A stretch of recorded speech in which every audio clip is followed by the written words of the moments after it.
Example of vibrational motion. देखिए, अगर simple pendulum है तो इसको मोशन को ऑक्सीलरेटिव मोशन कहते हैं। जो वायर है बालिन का, ये ऊपर नीचे जाता है, ऊपर नीचे होता है, इसको वाइब्रेशनल मोशन कहते हैं, कंपन गति, वाइब्रेशनल मोशन। जब सिंपल पेंडुलम को मोशन को कहेंगे हम लोग oscillatory motion, लेटरी motion, simple pendulum का कहेंगे। झूला का गति जो होगा ऑक्सीलेटरी मोशन होगा, ऑक्सीलेटरी मोशन। झूला का गति जो है ऑक्सीलेटरी मोशन है। पहिया का गति, बस का गति लीनियर मोशन होगा, लीनियर मोशन ये भी लीनियर मोशन है, लीनियर मोशन। यही है जो वाइब्रेटरी मोशन है, ठीक मोशन। तो वायलिन का तार केवल अपने स्थान पर ऊपर नीचे करता है, उसी को वाइब्रेटरी मोशन कहते हैं। तो vibratory motion is a motion of the violin of the wire of the violin motion. Water का फार्मूला होता है, a molecules of water has atoms of oxygen and atom of hydrogen. देखिए, water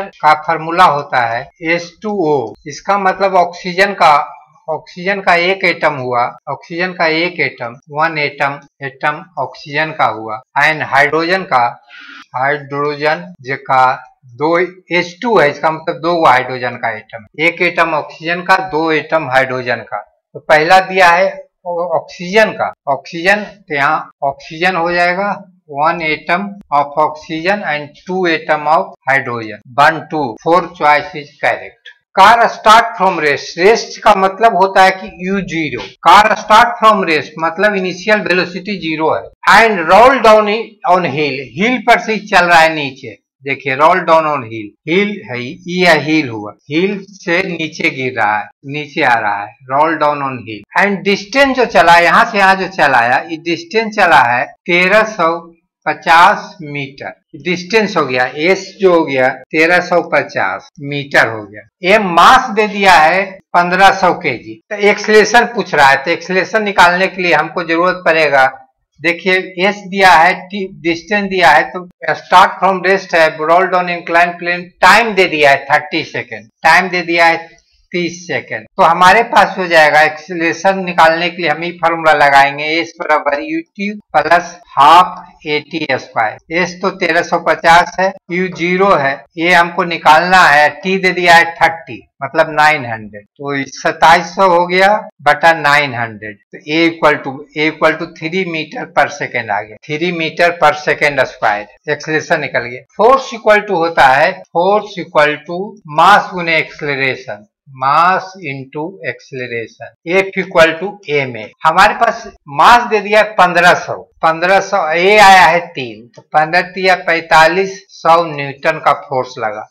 acceleration 3 का और force 45 का, तो option 4 is correct. देखिए, car यहाँ से चला, यहाँ पहुंच गया, दूरी दे दिया है, टाइम दे दिया है कि 30 सेकेंड है। तो हमारे पास t दिया है, s दिया, u दे दिया, तो s से हमको निकल गया, s से निकाले तो a निकल गया, फिर a बराबर में लगा दिए तो फोर्स निकल गया। देखिए, 3 resistance each of 3 ohm, 3 resistance है, प्रत्येक का रेजिस्टेंस जो है 3 ओम है। पैरेलल कॉम्बिनेशन, पैरेलल जोड़ने का मतलब होता है कि देखिए पैरेलल है, इस प्रकार से अगर हम जोड़ देते हैं, इसमें क्या होता है कि तीनों, इसका इंड एक साथ मिल जाता है, इसका तीनों इंड एक साथ मिल जाता है। अब बैटिक से मतलब प्रत्येक रेजिस्टेंस का जो होता है, जो है पोटेंशियल सेम होता है। जब पोटेंशियल सेम हो जाए, करंट डिफरेंस हो जाए, तो उसको कॉम्बिनेशन को हम लोग पैरेलल कॉम्बिनेशन कहते हैं। पैरेलल कॉम्बिनेशन में R इक्विवेलेंट इक्वल टू होता है 1/R equivalent equal to 1/R1, 1/R2, 1/R3। 1/R equal to हो गया, R equivalent equal to 1/R1 plus 1/R2 plus 1/R3, R3। तो R दिया हुआ है 3, सब बराबर दिया हुआ है, तो बराबर हो गया 3/3, तो 1/R इक्विवेलेंट हो गया 1, तो R इक्विवेलेंट हो गया 1 ओम आ गया, R इक्विवेलेंट आ गया 1 ohm. Which of the following property of light can use to explain the, देखिए इसमें होता है लाइट जो स्ट्रेट लाइन में चलता है, इस कैरेक्टर, और के जहां मान ले कोई ऑब्जेक्ट है, लाइट ऐसे जा रहा है, स्टेट में जाता है, तो इसका जो शैडो बनता है, देखिए इस जोन में लाइट तो नहीं पहुंचेगा, क्योंकि ओपिक ऑब्जेक्ट में ही लाइट पार नहीं करेगा।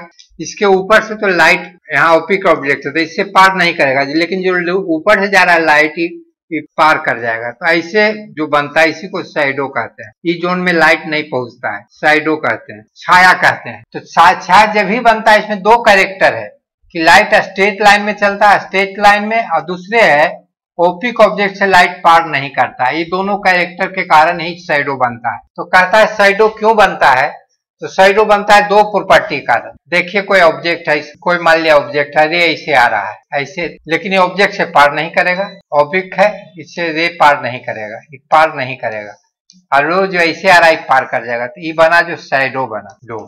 तो दो कैरेक्टर इसमें है। कौन कौन कैरेक्टर है? Light travel in a straight line and light does not pass through the OPEC object. ये दो कैरेक्टर है।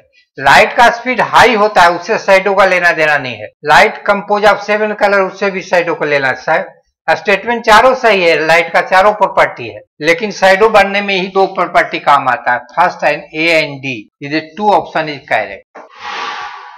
Object of 5 kg line rests under the action of the constant force. Gain the speed of 3 kilometre. The work done निकालना है। देखिए एक object है जो u उसका दे दिया है इनिशियल वेलोसिटी दे दिया है कि 0 है, रेस से स्टार्ट कर दिया है, u इक्वल टू 0 दे दिया है। v फाइनल वेलोसिटी दे दिया है, final velocity v equal to दे दिया है 3 मीटर पर सेकेंड है। मास दे दिया है, मास m इक्वल टू 5 kg हुआ। तो वर्क एनर्जी थ्योरम कहता है, वर्क एनर्जी थ्योरम कहता है कि work done equal to change in kinetic energy, W equal to half mv² minus half mu square. तो हाफ m है 5, v है 3 9, u 0 है तो 0 हो गया, 9 × 5 = 45, 22.5 जूल हो गया इसका आंसर। इसमें हम क्या लगाए? इसमें हम लगाए work energy theorem. Work energy theorem कहता है कि वर्क डन जो होता है equal to change in kinetic energy. तो W equal to half mv² minus half mu square. Which of the following has highest calorific value? Fat is highest calorific value. During the complete combustion, color of the flame produced in the gas stove burner, color depend on temperature. Low temperature तो red colour होगा। High temperature में temperature blue colour होगा। Complete combustion का मतलब है incomplete combustion temperature is high, therefore blue colour we obtained.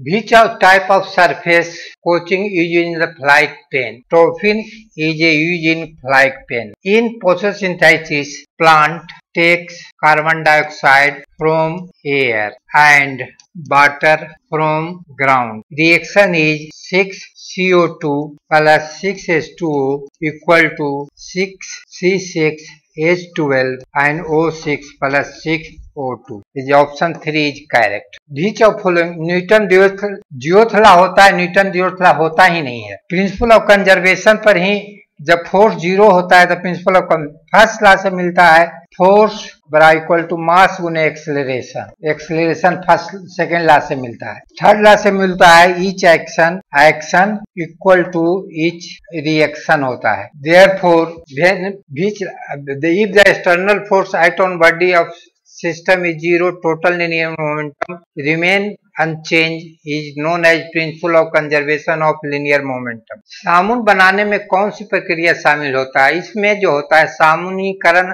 और सोफिनिफिकेशन produce होता है। प्रोसेस को कहते हैं सोफिनिफिकेशन और सामुनीकरण। देखिए G का मान जो होता है 1/6 होता है मून के सरफेस पर, G का मिनिमम होता है इक्वेटर पर, G का मान मैक्सिमम होता है पोल पर, और G का मान 0 होता है अर्थ के सेंटर पर। G का वैल्यू मैक्सिमम पोल पर होता है, मिनिमम इक्वेटर पर होता है, 0 अर्थ का सेंटर पर होता है, और 1/6 मून सरफेस पर होता है। O को कहते हैं यूनिवर्सल डोनर। ओ ग्रुप को कहते हैं, और AB को कहते हैं यूनिवर्सल एक्सेप्टर। तो हमारा पूछा गया है कि यूनिवर्सल डोनर कौन है, ओ ग्रुप को यूनिवर्सल डोनर कहते हैं। Plastic, the common characteristics of plastic is durable होना चाहिए, लाइट वेट होना चाहिए, नॉन रिएक्टिव होना चाहिए। यह एक कैरेक्टर है प्लास्टिक का। Use of diesel and petrol replace by CNG इन दिल्ली बस बिकॉज CNG ये स्वच्छ एंड गैर प्रदूषण इंजन है। प्रेशर इज इक्वल टू होता है, वर्क डन इक्वल टू होता है force, work done equal to होता है force into displacement force into area कुछ नहीं होता है, no physical quantity. Mass and density कुछ नहीं होता है, फोर्स एंड डिस्टेंस। प्रेशर जो होता है फोर्स बाई एरिया होता है, प्रेशर इक्वल टू होता है फोर्स बाई एरिया। मास और डेंसिटी जो हमारा पूछ रहा है किससे प्रेशर रिलेटेड है, फोर्स इंटू एरिया से। और वॉल्यूम इक्वल टू होता है मास बाई डेंसिटी होता है वॉल्यूम। फोर्स इंटू डिस्टेंस जो होता है कह सकते हैं वर्क होता है। भी चीजें नॉन मेटल एलिमेंट है इलेक्ट्रॉनिक कॉन्फ़िगरेशन। देखिए इलेक्ट्रॉनिक कॉन्फ़िगरेशन ऑक्सीजन का होता है, ऐसे पूरा लिखेगा O2 का तो होता है फर्स्ट H2 2S2 2P4 8 होता है इसका, ऑक्सीजन का एटॉमिक नंबर 8 होता है। क्लोरीन का देखिए होता है Cl2 का first S 2S2 2P6 3S2 3P5। तो देखिए पहला में हो गया 2 गो, दूसरा में हो गया 8 गो और तीसरा में हो गया 7 गो। इसमें पहला में हो गया 2 गो और दूसरा में हो गया 6 गो। देखिए नाइट्रोजन का होता है N2 का फर्स्ट S2 2S2 2P3। पहला में होता है 2 गो और ये 5 गो, दूसरा में 5 गो N2 का। कार्बन का होता है C का फर्स्ट S2 2S2 2P2। तो पहला में होता है 2 गो, दूसरा में होता है 4 गो। आई पूछ रहा कि 2 8 7 किसका होता है, तो वह क्लोरीन का होता है। Tissue that transport the food in plant is phloems. State that the temperature and other physical condition remain same. Current through the conductor between 2 points is directly proportional to the voltage. I proportional to V Ohm's law है। क्या है Ohm's law. इसको हम लोग ऐसे लिखते हैं V बराबर IR, जहाँ V पोटेंशियल हुआ, I हुआ जो करंट हुआ, और R हुआ जो रेजिस्टेंस हुआ। ये ओम्स लॉ है रेजिस्टेंस। तो कहता है किस नियम पर आधारित है, तो ओम के नियम के आधारित है। Ohm's law state that weight of object. देखिए वेट इक्वल टू कहता है वेट क्या है, weight is a force which act on a body by the earth towards its center. Weight W equal to होता है mg। m यहाँ दिया हुआ है 1 और g दिया होता है 9.8। तो नियरली हुआ है, एक्चुअल नियरली पूछ रहा है तो नियरली 10 न्यूटन हो। तो 1 kg का जो वेट होगा वह 10 न्यूटन होगा, 10 Newton. Which of the following law deduct the expression for the force and two external charge। देखिए दो चार्ज है, Q1 है, इसके बीच में जो है Q2 है, डिस्टेंस R है, चार्ज है। तो कूलम लॉ कहता है कि F equal to 1/4 pi epsilon naught Q1 Q2 by R square. जहां जो है Q1 and Q2 are charges and R is distance and epsilon naught equal to 8.854 10 to power -12 newton metre square पर coulomb square होता है। इसको कहते हैं permittivity of free space. लेन दैट से तो डायरेक्शन मिलता है, गॉस लॉ से हमको मिलता है। गॉस लॉ कहता है electric flux, therefore this is a Coulomb's law. Voltameter क्या करता है, वोल्टा आम मीटर है जो करंट नापता है, वोल्ट मीटर वोल्टेज नापता है, गैल्वेमीटर ओम मीटर प्रतिरोध बताता है, गैल्वेमीटर दिशा बताता है। तो इसका मतलब हुआ कि हमारे पास 1 जो है B से रिलेटेड है, 1 B से, 2 और 3, 2 A से रिलेटेड, 2 A से रिलेटेड है दूसरों में, और D है जो A से रिलेटेड है, D A से रिलेटेड। तो option C is correct. Lactometer, hydrometer and ship and submarine are design on गुरुत्वाकर्षण के सिद्धांत, अपेक्षिक घनत्व के सिद्धांत, आर्किमिडीज का सिद्धांत, उपप्लावन का सिद्धांत। ये जो है आर्किमिडीज के सिद्धांत पर ही आधारित है। निम्नलिखित में कौन मच्छर से होने वाले रोगों को एक समूह को चयन करता है। देखिए डेंगू, ये जो हैजा है जो होता है, ये दोनों तो वायरस से होता है, मच्छर कैरी करता है दोनों को। यह जो चिकनगुनिया अंतर ये भी नहीं है, डेंगू और मलेरिया चिकनगुनिया जो होता है मच्छर कैरी इसको करता है, इसका वायरस को। ऑर्गेनिज्म भी सर्वाइव द अंदर, इसको परजीवी कहते हैं। एक जीव जो दूसरे पर आश्रित रहता है उसको हम परजीवी कहते हैं।